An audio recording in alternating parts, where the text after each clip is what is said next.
Hey guys, welcome back. We are watching 13 Reasons Why. We are on Season 4, Episode 10, final episode. As far as I know, they don't have any more scheduled to do. IMBD only had the 4 seasons, and I haven't heard of any contracts renewing them, but that doesn't mean anything because I haven't been following them closely. We are on the last episode. So, I've got my popcorn. We're going to find out what's going on with Justin, which here in the picture that's up, it looks like Justin's fine. He and Diego are getting ready to get into a fight. Diego's mad. Clay's still trying to figure out life. Jesse was enjoying dancing with Justin until he passed out. Charlie and Alex are together. Tyler and that girl that I didn't know if it was Monty's sister or not, they went to prom together. Some small truths came out. Ani trying to figure out things also, but just trying to enjoy life. Ani told Winston to quit digging. Well, she didn't tell him that, but that's what she was kind of indicating. They still feel under a microscope. Am I forgetting anything? I don't know. Just watched it. But we're going to watch this last episode, see how it goes, and we'll go from there. Wish me luck. Alright. Got my popcorn. I did my from scratch popcorn since I had the time to make it. I still feel like I'm going to spin off the face of the fucking earth, and then we keep talking and we don't get anywhere. You don't think we've made any progress? Sometimes in counseling, it's not obvious the progress that you're making. Sometimes it's not obvious to the counselor the progress that you're making. And so hopefully your counselor, whoever that is, has somebody supervising them or that they can consult with, as well as, reminding you what progress you've made and that sort of thing. So we'll see if he keeps... There's different approaches in counseling, and his has been mainly kind of guiding the ship but not steering it. So we'll kind of see if he keeps that role, or if he actually steers the ship a little bit in pointing out progress that he's made. And based on his symptoms, we believe it has progressed to AIDS.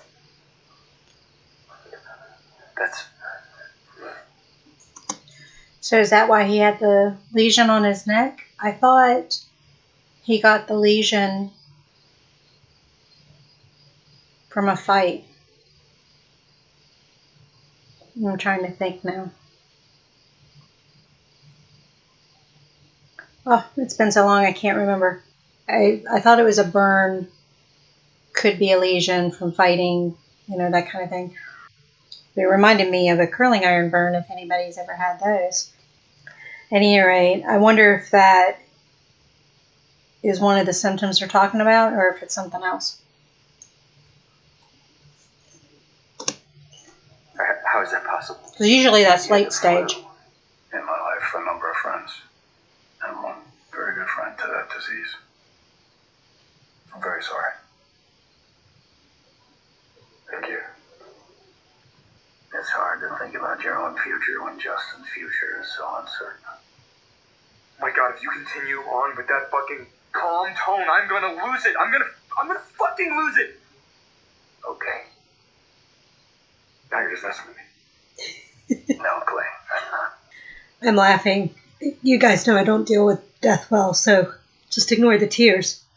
I'm starting to get a migraine again. I'm laughing because when my grandmother died,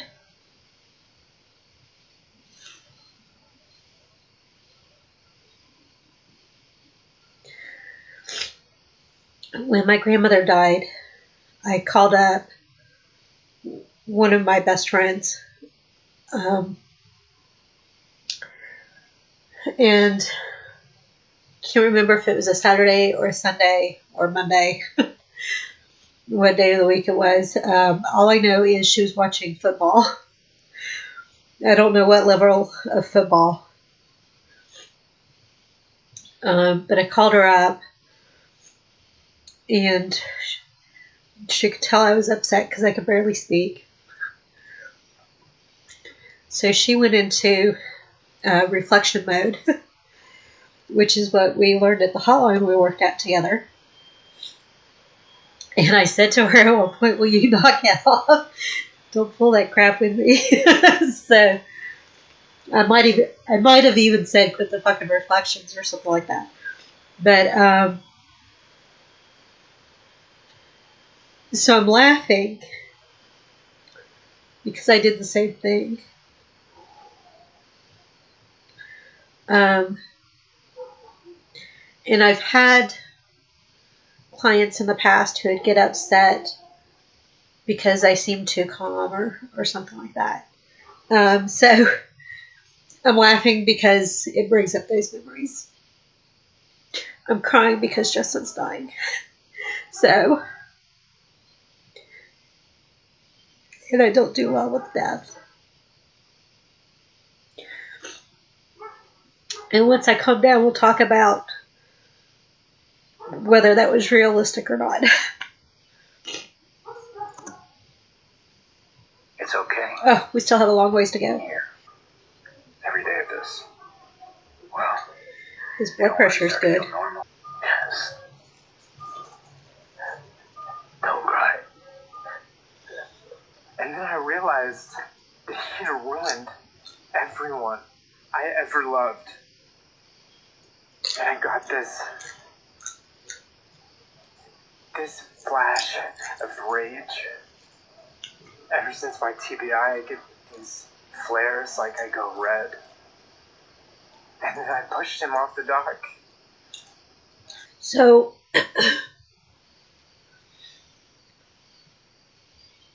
granted, season 1 was a long time ago.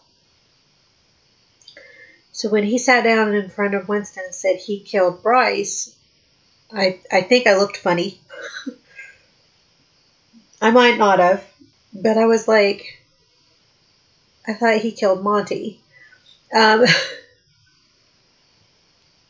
So now they're talking about Monty. So did he misspeak when he sat down with Winston? Or did I mishear? Yeah, I don't know if I would have stood right in front of a big window. It's a pretty shot. Box of tape cassettes. I was joking. That we learn who we are. And maybe see who we might become.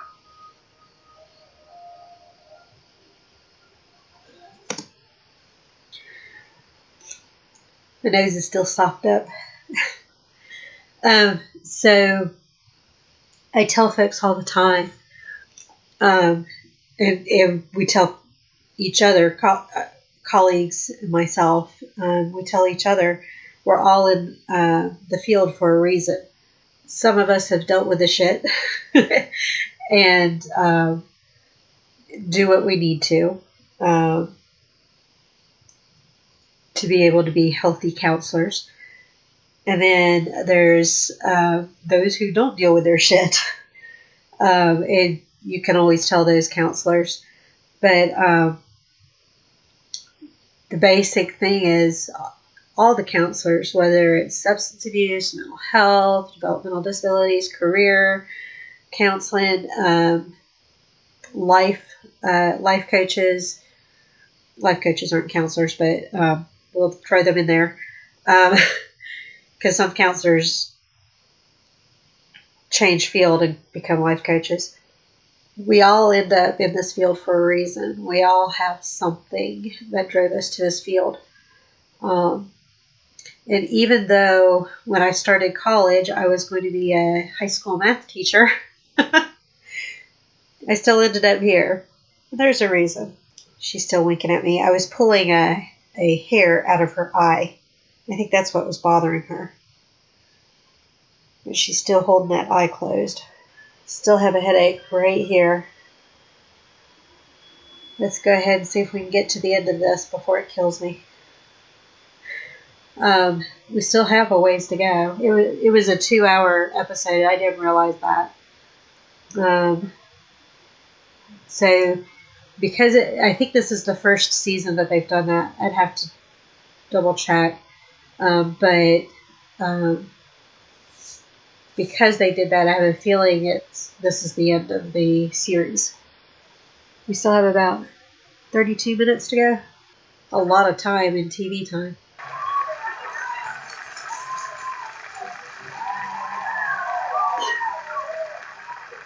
It comes down to one question.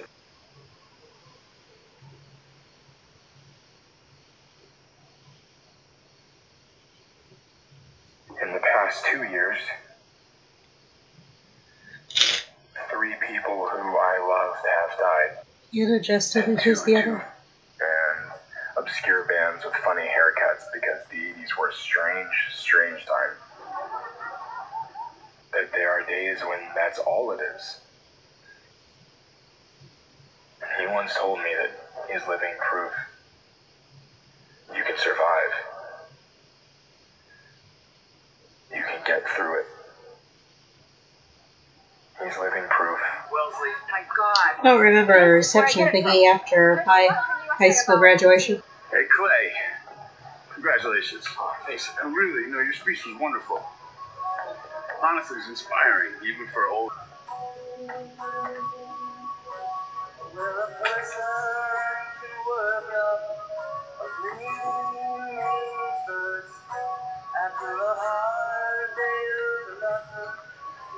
I kind of remember Ryan, but not really. I kind of remember the girl in pink, but not really. So Ryan and Courtney, I think, are from season 1. A person named Clay Jensen. He wrote about me? They said to write about a positive influence in your life.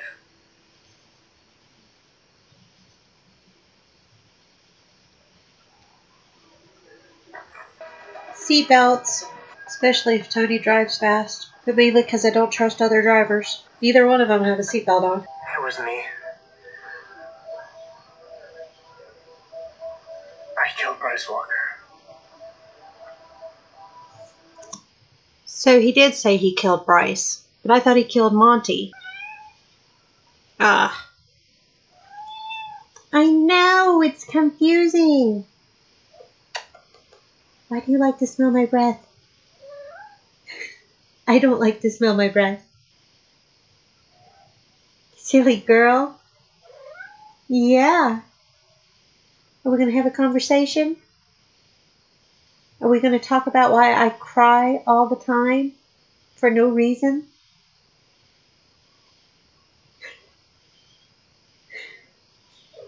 Are you my therapy cat? Now she won't talk. Now you won't talk. She's just chilling, isn't she?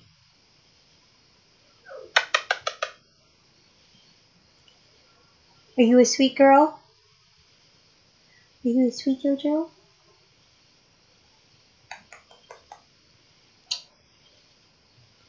You're not going to head bump me? Okay, first of all, I lied. It was only an hour and a half, hour and 38 minutes. So I don't know where I got the 2 hours from. But I wanted to check some stuff. Okay. So I'm mixing things up. Monty was killed in prison.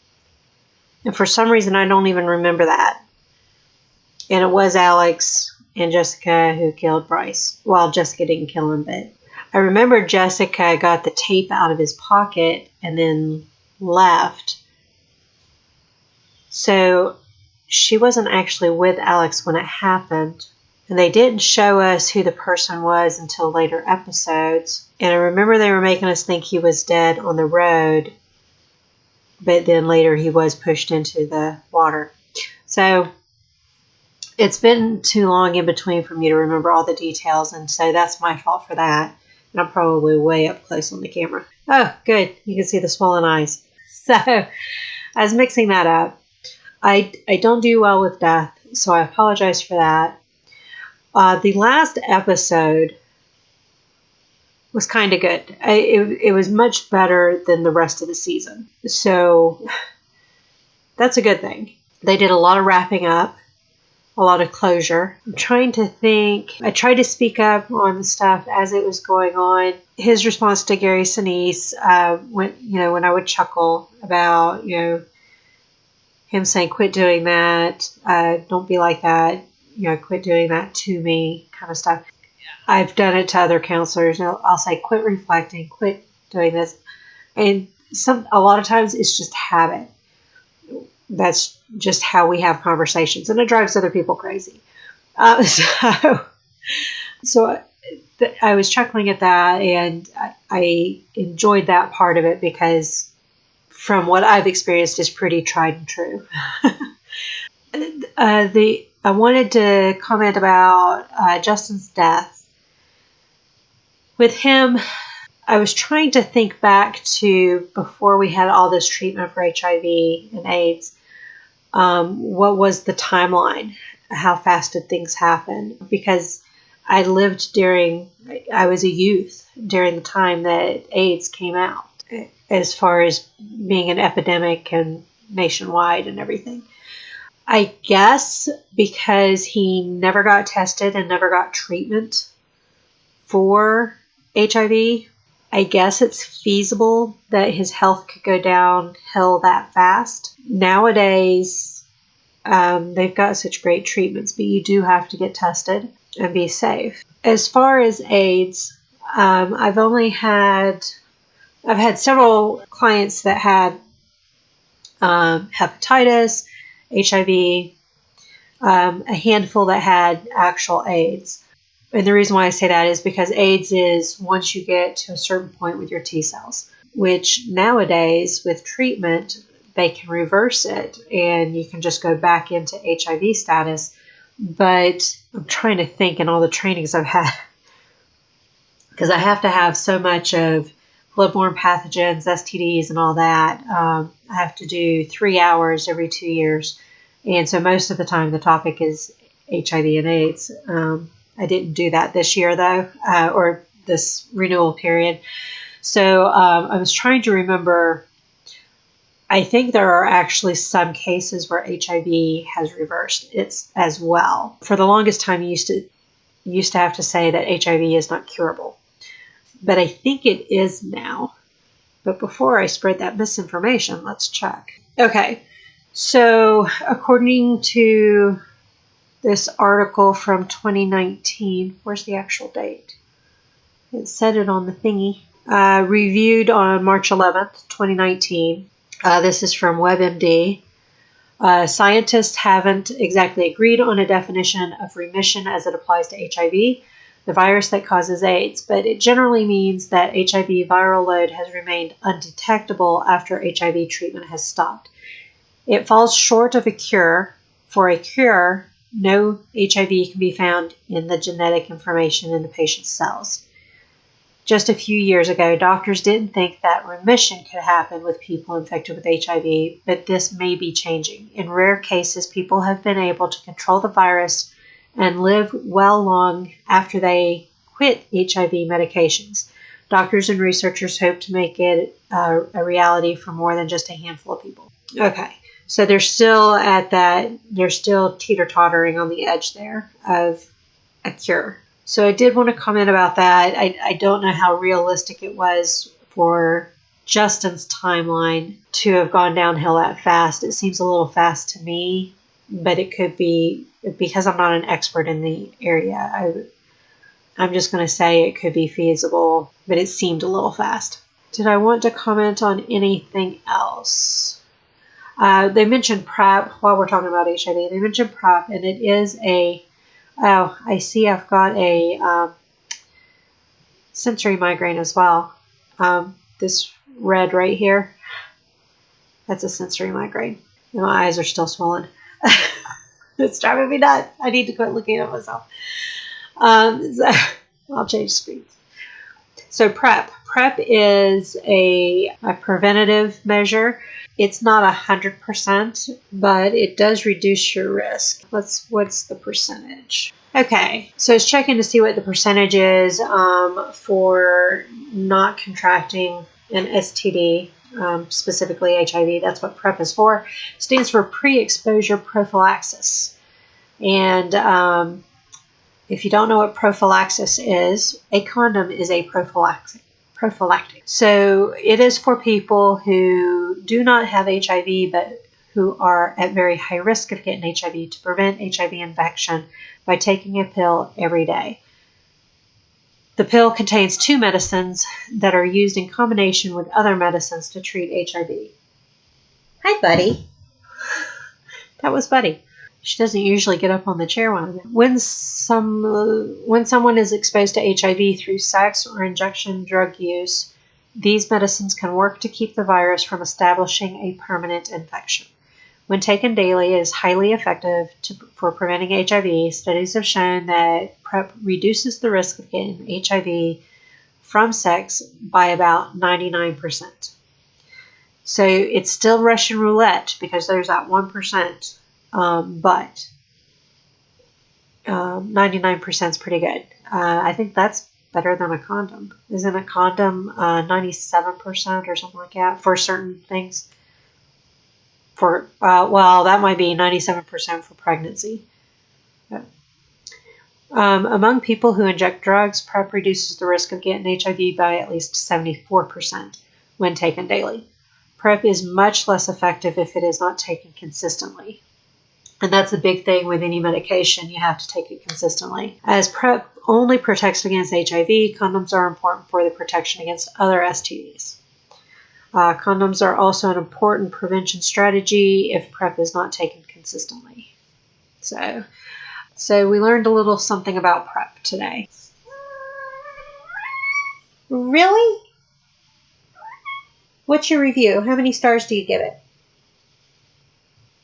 Jojo. Hi, buddy. Hi. How many stars do you give it?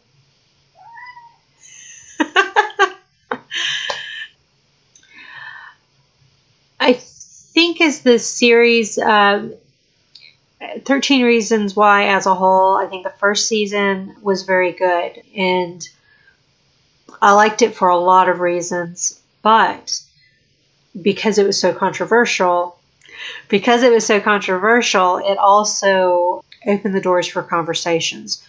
A lot of people don't understand the stress and the pressure that youth are under nowadays. And yeah, we had it bad too, but this is a different level. We didn't have cell phones when I was in high school. We didn't have the cyberbullying that goes on. I was trying to think I think I was in 10th or 11th grade before we even got a computer in the house, and that wasn't with internet. It was just a computer for doing word processing. All I can remember is doing reports. I don't even know if I did spreadsheets in high school, but I did reports and played Leisure Suit Larry. So that's all I remember. And the computer was it had the CPU, and then the monitor was probably about that big, right in here kind of size. And it was an orange monochrome screen. You either had orange or green. Those are the 2 common colors. We didn't have a lot of the instant stuff that youth have today. So the pressure and the stress is different than what we had. And so I think the first season, the second season even, opened the doors for having a lot of conversation. Whether it was with your own kids, whether it was with other parents, whether it was with mental health professionals, I think it was good. As it went on, I think it was trying to push things too much. Season 4 was driving me nuts, as you guys could tell. The last episode was a good one, probably because they wrapped everything up. But I'm sorry for crying throughout the whole thing. I'm sorry for all the sniffling.